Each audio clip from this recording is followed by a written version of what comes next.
So hello everyone, myself Saptak Bhattacharya, and today is the day 2 for my DSA series. So let me just quickly show you the problem. The problem states that remove the element. So which element we have to remove? Let me first explain you the question. So as you can see here will be two variables, okay? One consisting of the array and another one consisting of the integer, right? So the value will consist of the integer type and the nums will uh, consist of the array. So basically what we have to remove now. So forwarding the question, we have some examples. Through examples, I will only explain you the question.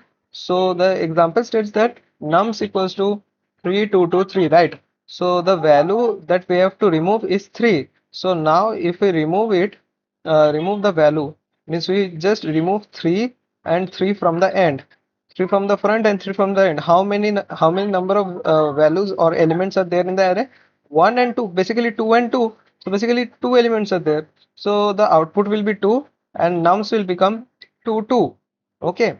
So moving on to another question, another example to make you these things more clear is that we have an array num which consists of all these elements or values, whatever you say, and we have an integer type variable value which is consisting of 2. So we have to remove 2 from these nums. Okay. So just removing 2, 2 and 2.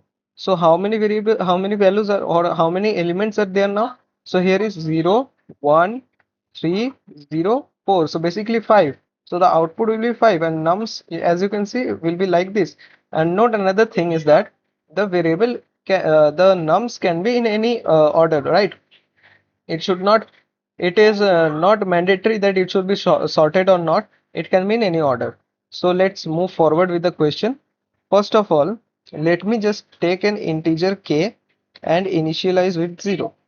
So why this? Because after just checking if the variable or value is equals to the nums of I, is not equals to nums of I, then then the nums of k will be equals to the nums of I.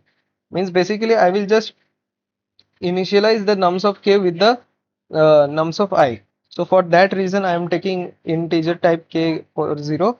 Now I am just going for a for loop, and within the for loop I am writing int I equals to from 0 to, basically I am taking to nums of size, okay, nums of size and I plus plus. Okay, so now I am just, okay, first just let me return the k so that I don't forget it later. And now just I have to do what? I have to give a condition. If nums of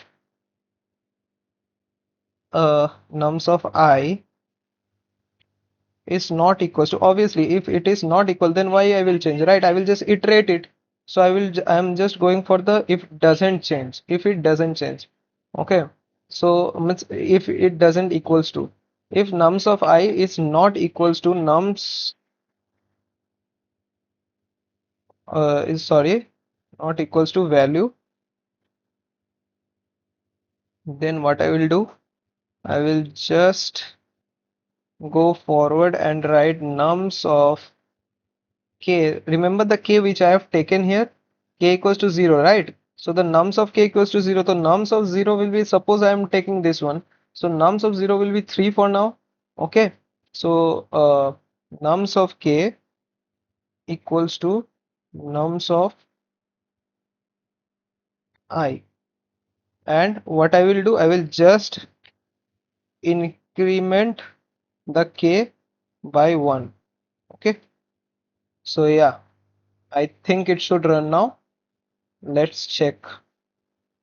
Yeah, it is just accepted all the test cases. Now let me just submit it once and see.